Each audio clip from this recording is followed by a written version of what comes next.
ಒಂದು ಕ್ಷಣ ನಿಮ್ಮನ್ನ ಬದಲಾಯಿಸಿದ್ದು, ಜೀವನದ ಒಂದು ಕ್ಷಣ ನಿಮ್ಮನ್ನೇ ಬದಲಾಯಿಸಿದ್ದು. ಬ್ರೇಕಪ್ ಆಗೋವರೆಗೂ ನಾವೊಂದು ಬೇರೆನೇ ಪ್ರಪಂಚ, ಒಂದು ಫೇರಿ ಟೈಲಲ್ಲೋ ಅಥವಾ ಯಾವುದೋ ಒಂದು ಕಥೆಯಲ್ಲಿ ನಾವಿದ್ದೀವೇನೋ ಅಂತ ಅನಿಸ್ತಿರುತ್ತೆ. ಬ್ರೇಕಪ್ ಆದಮೇಲೆ ಜೀವನನೇ ಬೇರೆ ಥರ ಶುರುವಾಗುತ್ತೆ. ಅಲ್ಲಿಂದನೇ ನನ್ನ ನಿಜವಾದ ಬದಲಾವಣೆ ಶುರುವಾಗುತ್ತೆ 2016 ಬ್ರೇಕಪ್ ಆದಮೇಲೆ. ನನ್ನ ಫಸ್ಟ್ ಬ್ರೇಕಪ್ ಆದಾಗಂತೂ ಗಂಡು ದ್ವೇಷಿ ಆಗ್ಬಿಟ್ಟಿದ್ದೆ. ನನ್ನ ಸಮಾಜದಲ್ಲಿ ಯಾವ ಗಂಡಸು ಸರಿ ಇಲ್ಲ, ಹಂಗೆ ಹಿಂಗೆ ಅಂತ ಫುಲ್ಲು ಗೊತ್ತಾಗಲ್ಲ ನಮ್ಮನ್ನ ಹೆಂಗೆ ಟರ್ನ್ ಮಾಡ್ಬಿಡತ್ತಂತ. ಸೊ ನೀವೇನು ಮಾಡ್ತಾಯಿದ್ರಿ?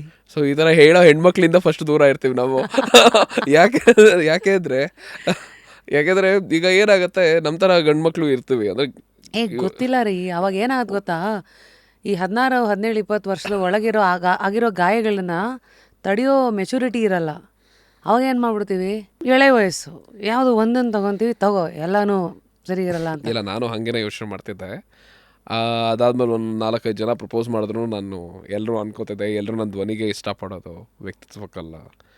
ಒಂದು 4 ದಿನ ಇಷ್ಟಪಡ್ತಾರೆ, ಆಮೇಲೆ ವ್ಯಕ್ತಿತ್ವ ಅಥವಾ ನನ್ನ ಜೀವನ ಗೊತ್ತಾದ್ಮೇಲೆ ಅವ್ರಿಗೆ ಇಷ್ಟ ಆಗಲ್ಲ. ನಾನು ಯಾಕೆ ನಿಮ್ಮ ಜೀವನ ಅಂದರೆ ಅದು ಸಹಜವಾಗಿ ಎಲ್ಲರೂ ಸ್ಟಾರ್ಟಿಂಗಲ್ಲಿ ನಮ್ಗೆ ಏನು ಅನ್ಸುತ್ತೆ ಒಬ್ಬರ ಬಗ್ಗೆ ನಮ್ಗೆ ಅಟ್ರಾಕ್ಟ್ ಆಗೋದೆ ಒಬ್ಬರು ಸ್ಟಾರ್ಟಿಂಗಲ್ಲಿ ಅವ್ರ ಲುಕ್ಸಿಂದನೋ, ಅವ್ರ ವಾಯ್ಸಿಂದನೋ, ಅಥವಾ ಅದರಿಂದನೋ ಇದರಿಂದನೋ.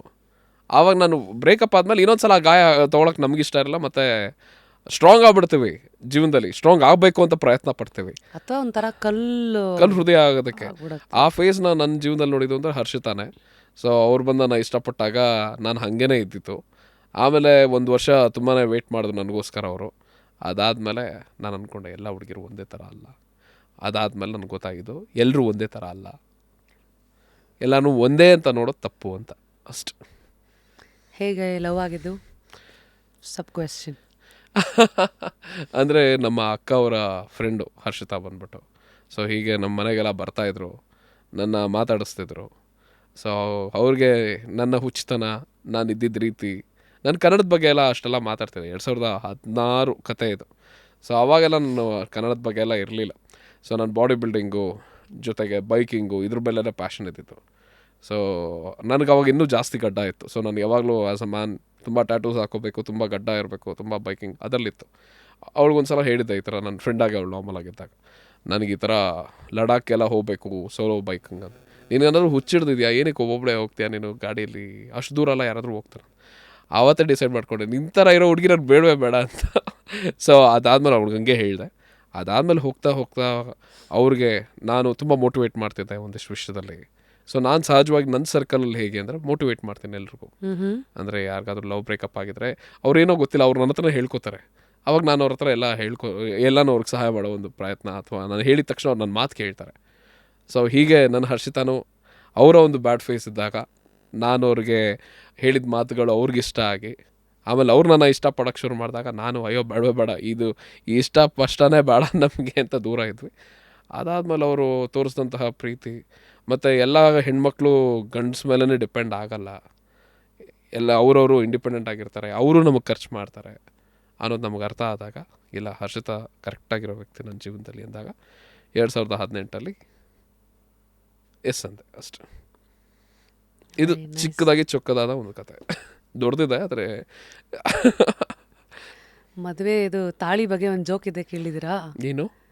ತಾಳಿ ಕದ್ದವನಿಗೆ ಕಠಿಣ ಶಿಕ್ಷೆ, ಕಟ್ಟದವನಿಗೆ ಜೀವಾವಧಿ ಶಿಕ್ಷೆ ಅಂತ. ನಾನು ಹೇಳ್ಬಾರ್ದು, ನಾನು ಇದು ಕ್ರಿಯೇಟೇ ಮಾಡಂಗಿಲ್ಲ, ನಾನು ತುಂಬ ಚೆನ್ನಾಗಿದ್ದೀನಿ. ನಾನಾ ಅದಕ್ಕೆ ಸ್ಟಾರ್ಟಿಂಗ್ ಹೇಳಿದೆ ಜೋಕ್ ಅಂತ. ಇದು ಯಾವಾಗ ಜೀವಾವಧಿ ಶಿಕ್ಷೆ ಆಗತ್ತೆ ಅಂದರೆ ಸರಿಯಾಗಿ ಆಯ್ಕೆಗಳಾಗದೆ ಸುಮ್ಮನೆ ಏನಕ್ಕೋ ತಲೆ ಕೊಡ್ರಿ ಕೈ ಕೊಡ್ರಿ ಎಂದಾಗ ಮಾತ್ರ. ಇಲ್ಲ, ಖಂಡಿತ ಇಲ್ಲ. ನೀವೆಂಥ ಪರ್ಫೆಕ್ಟ್ ಆಗಿರೋ, ಅಥವಾ ನೋಡಿ ಜೀವನದಲ್ಲಿ ಎಲ್ಲರೂ ಪರ್ಫೆಕ್ಟಾಗಿ ಸಿಗಲ್ಲ. ನಮಗೆ ಎಲ್ಲದಕ್ಕಿಂತ ಹೆಚ್ಚಾಗಿ ಪರ್ಫೆಕ್ಷನ್ ಹುಡ್ಕೋಬೇಕಷ್ಟೆ. ಇವಾಗ ಕನಸುಗಳು, ಪ್ಯಾಷನ್ಗಳು ಚೇಂಜ್ ಆಗ್ತಿರುತ್ತೆ, ಆದರೆ ಗುಣ ಯಾವತ್ತೂ ಚೇಂಜ್ ಆಗಲ್ಲ. ಸೊ ಹರ್ಷಿತಾ ವಿಷಯದಲ್ಲಿ ನನಗಿಷ್ಟ ಆಗಿದೆ ಅಂದರೆ ನಿಯತ್ತು, ನಂಬಿಕೆ. ಸೊ ನನಗೆ ಅವಾಗ ಬೈಕಿಂಗಲ್ಲಿ ಇಷ್ಟ ಆಯಿತು, ಇವಾಗೂ ಇಂಟ್ರೆಸ್ಟ್ ಇದೆ. ಬಟ್ ಅವಾಗ ನಾನು ಬಾಡಿ ಬಿಲ್ಡಿಂಗ್ ಇಂಟ್ರೆಸ್ಟ್ ಇತ್ತು, ಇವಾಗ ನನಗಿಲ್ಲ.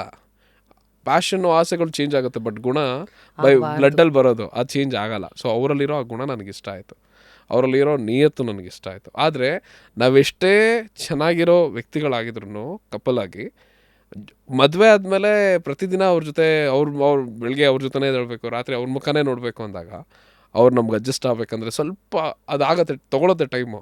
ಬಟ್ ಆ ಫೇಸ್ನ ದಾಟಬೇಕು. ಆದರೆ ಅದೊಂಥರ ಜೀವವಾದಿ ಶಿಕ್ಷೆ ಅಂತ ಹೇಳಿದ್ರಲ್ಲ,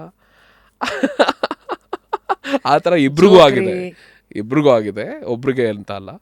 ಯಾಕೆಂದರೆ ಪಾಪ ಹಂಗೆ. ಆದರೆ ನನ್ನ ಕೇಳಿದ್ರೆ ಎಲ್ಲನೂ ಆ ಫೇಸ್ನ ದಾಟಿ ಯಾರು ಮುಂದೆ ಹೋಗ್ತಾರೆ, ಜೊತೆಲೇ ಹೋಗ್ತಾರೆ, ಅದು ಕೊನೆವರೆಗೂ ಉಳಿಯುತ್ತೆ.